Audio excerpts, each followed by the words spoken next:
Hello family, কেমন আছেন সবাই? আই হোপ ভালোই আছেন। আর আলহামদুলিল্লাহ আমিও আপনাদের দুয়ায় অনেক অনেক ভালো আছি। তো আজকে এই প্রথমবার আমি একটা লং ভিডিও নিয়ে চলে এসেছি, যেটা হচ্ছে আমার ডেইলি ব্লগও বলতে পারো বা মিনি ব্লগও বলতে পারো। তো এটা হচ্ছে আমার খালাতো ভাই। আমরা আজকে বিয়ে বাড়ি যাব। তো আমরা বিয়ে বাড়িতে গিয়ে কী মজা করেছি, কী খেলাম, সবটা তোমাদের সাথে শেয়ার করব। আর হ্যাঁ, বিয়ে বাড়িটা যদি অনেকটা বড় লোকদের বাড়ি হয় তাহলে তো মজাটাই আলাদা। বিষয়টা এরকম না, বিষয়টা হচ্ছে যে আমার একটা ফ্রেন্ডের বিয়ে আজকে, তো আমরা সবাই রেডি হয়ে যাব। প্রথমত কথা, আমাকে গিফট কিনতে যেতে হবে। তো আমি তাড়াতাড়ি করে গিফট কিনতে বেরিয়ে যাই, আমি আর আমার খালাতো ভাই মিলে। তো আমরা কি গিফট নেবো আমরা কোনোটাই বুঝে উঠতে পারছি না, কেন কি গিফট দিলে সে মানুষটা আরও বেশি খুশি হবে, এটা নিয়ে অনেকটা মাথা ব্যথা ছিল আমাদের। তারপরে আমরা ভাবলাম যে একটা ফটো ফ্রেম গিফট করলে কীরকম হয়। তো আমরা একটা দোকানে চলে যাই। প্রথমত কথা, আমাদের এখানে একটা দোকান ছিল, তো এই দোকানে যাওয়ার পরে ওখানে গিয়ে দেখলাম কোনো একটা গিফট আমার সেরকম পছন্দ হয়নি। তারপর আর একটা দোকান আমাদের এখান থেকে প্রায় 15 মিনিট হেঁটে যেতে লাগে। তো ওইখানে গিয়ে দেখলাম যে মাশাআল্লাহ অনেক সুন্দর সুন্দর গিফটও ছিল, অনেক কিছু ছিল। তাই সেটাই তোমাদের সাথে শেয়ার করতেইছি যে আমরা কোনখানে গিয়েছিলাম আর কোনখানে গেলে তো আপনারা অনেক সুন্দর সুন্দর গিফট পাবেন। তো আমি পার্সোনালি সাজেস্ট করব তো ওইখান থেকে মানে গিফট কিনতে পারো। অনেক সুন্দর সুন্দর মাশাআল্লাহ ভালো ভালো গিফট পাওয়া যায়। আর অনেক কিছু কাঁসা, লোহা, লক্কর সব মানে A to Z জিনিস পাওয়া যায়, কি পাওয়া যায় না এই দোকানটাতে। আর কাকুর বিহেভিয়ার অনেক সুন্দর ছিল। কাকু আমাকে বলল, আমাকে পছন্দ করে দিল, আমাকে অনেক কিছু অপশন দিয়েছিল। তো আমি চুজ করতে পারিনি বলে কাকু আমাকে বলল তুমি এইটা নিয়ে যাও, বিয়ে বাড়িতে এইটা খুব সুন্দর লাগবে। তো আমি সেই বুঝেই আমি এটা নিয়ে নিলাম আর আমাদের গিফট প্যাকও করতে স্টার্ট করে দিলাম। কাকু বললো গিফটটা র্যাপ করে দেবো সুন্দর করে। তো আমি বললাম হ্যাঁ আপনি করে দিন। তারপরে আমরা ওখানে গিফট র্যাপ করার পরে ওখান থেকে বেরিয়ে গেলাম। আর এটাই ফাইনাল করেছিলাম, কেন এটা অনেকটাই মাশাআল্লাহ খুব সুন্দর ছিল। তো কাকু আমাদের বললো যে তুমি কি করো, আমি তো ভিডিও করছিলাম তখন আমাকে জিজ্ঞাসা করলো যে তুমি কি করো।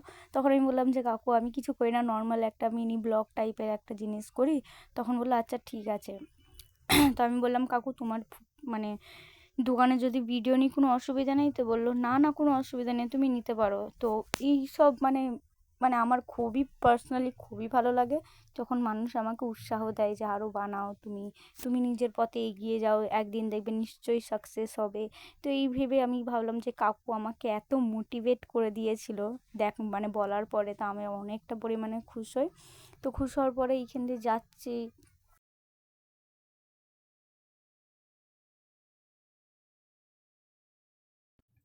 গিফট নিয়ে বেরিয়ে আসার পরে আমরা ভাবলাম যে চলো যাওয়া যাক বাড়ির দিকে।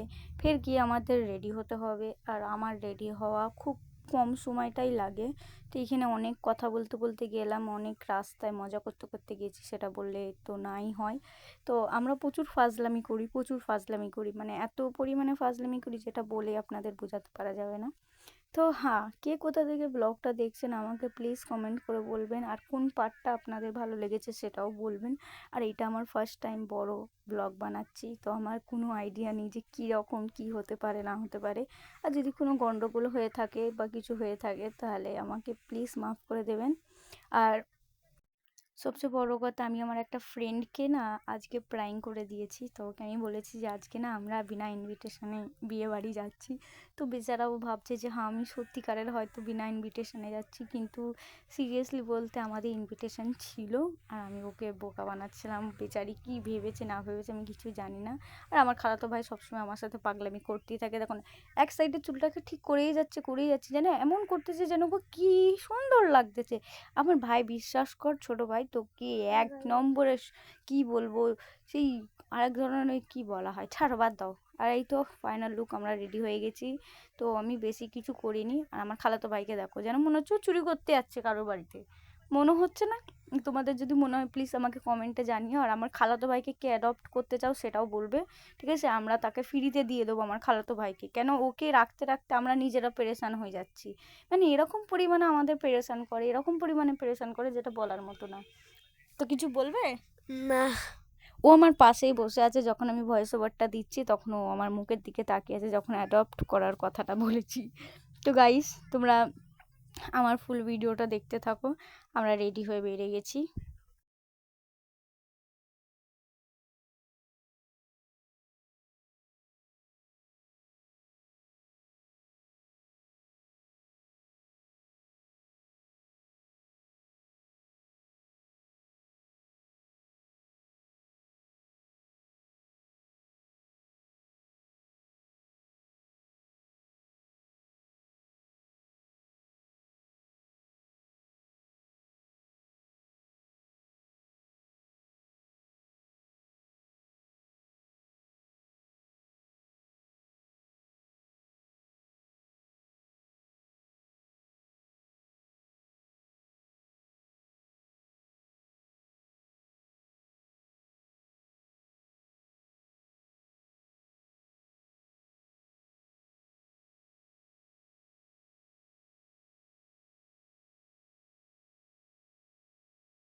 তো এইখানে ডেকোরেশনগুলো যদি তোমরা দেখো, মানে ফোনের ক্যামেরায় হয়তো অতটা আমি নিতে পারিনি, বাট সামনাসামনি যদি দেখো এত সুন্দর মাসাল্লাহ ডেকোরেট করেছে। আমি তো ভাবতেছি আমার বিয়ের সময় এই ডেকোরেশনওয়ালাকেই আমি বুকিং করব।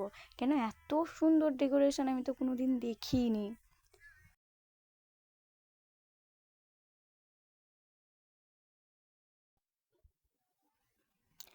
আর আমার খালাতো ভাই আমার পাশে বসে বসে এখন বলছে নেট দাও না, নেট দাও না, নেট দাও না, কিন্তু ওকে কী করে বোঝাবো যে নেট দেওয়া যাবে না। সবচেয়ে বড় কথা তোমাদের সাথে একটা আমি কথা শেয়ার করতে এসেছি। তো আমি নিউ নতুন নতুন ব্লগ বানাতে স্টার্ট করেছি। তো আই হোপ আপনি বুঝতেই পারছেন আমি কী বিষয় নিয়ে কথা বলছি। তো অনেক মানুষ অনেক কিছু কটাক্ষ করে আমাকে কথা বলছে, যেগুলো আমি বুঝতে পারছি। তো বলছে তুই ব্লগ বানাচ্ছিস, তোর মোটে 8টা সাবস্ক্রাইবার, না কোনো ভিউজ আছে না কিছু আছে। ঠিক আছে, অনেকটা পরিমাণে মনটা ভেঙে যায়, কিন্তু আমি চেষ্টা করছি যে আমার মনটা না যেন ভাঙুক। আর আমি প্রতিনিয়ত চেষ্টা করে যাচ্ছি যেন আমি সফল হতে পারি। আর আপনারাও একটু দোয়া করবেন যেন আমিও সফল হতে পারি। কেন এত তাড়াতাড়ি ভেঙে গেলে বা গিভ আপ করলে না কোনো দিন সাকসেস পাওয়া যাবে না, আর আমার মনে হয় এটাই। তো আমি না সবসময় না সাকসেসের পেছনে ছুটি। তো এটা আমার ছোটোবেলা থেকে আদত, মানে আমি একটা মানে কম্পিটিশন হিসাবে চলি, যে ওইটার থেকে ভালো করতে হবে, মানে ওর মতো করতে হবে না, ওইটার থেকে ভালো করতে হবে। নিজেদের লাইফেও এরকমই একটা গোল বানাও, যেটা মনে হবে যে না হ্যাঁ আমি এটা করব, আমি ওটা করব। তো বিয়ে বাড়িতে যাওয়ার পর না অনেক কিছু মানে আইটেম করেছে, প্রায় 12টার ওপরে স্টার্টারে ছিল, 12টার উপরে পান, তারপরে পকোড়া, মানে গোটা খাসির মাংস পর্যন্ত ছিল। আমি তো এটা ভিডিও নিইনি, মানে আমার এত ভয় লেগে গেছে। তারপরে এখানে মাশাল্লাহ কনেকে দেখো এত সুন্দর দেখতে, ভাই কি কিউট দেখতে। আর আল্লাহর কাছে সবাই মিলে দোয়া করবে যেন তারা দাম্পত্য জীবনে যেন অনেকটা পরিমাণে সুখী হয়। আর আমিও দোয়া করব, আমিন। তারপরে আমরা মেন কোর্সে ঢুকে গেছি, খাওয়া দাওয়ার কোর্সে। তো খাওয়া দাওয়াতে কী কী ছিল সেটা আপনাদের সাথে আমি শেয়ার করব কিছু কিছু ক্লিপ, ঠিক আছে। তো এখানে স্টার্টিংয়ে মানে আমি কিছুই নিতে পারিনি, বিরিয়ানি টিরিয়ানি এসব নিয়েছি, আমি কোনো ভিডিও নিইনি। তারপরে অনেক কিছু মানে এডিটিং করতে গিয়ে বসে আমি বুঝতে পারলাম যে আমি অনেক কিছু গন্ডগোল করে ফেলেছি। এডিটিংয়ে একটুখানি গন্ডগোল লেগে গেছে, কেন আমি কোনো দিন বড় ব্লগ বানাইনি। যদি একটুখানি মানে গন্ডগোল হয় প্লিজ তোমরা একটুখানি ম্যানেজ করে নিও। আর দেখতেই পাচ্ছ আমাদের এখানে সব কিছু দেওয়া স্টার্ট হয়ে গেছে। আর এইটা হচ্ছে মেন যে আছে আকর্ষণটা, মেনু কার্ড। ও মাশাল্লাহ, মানে এতই সুন্দর লাগছে কি বলবো।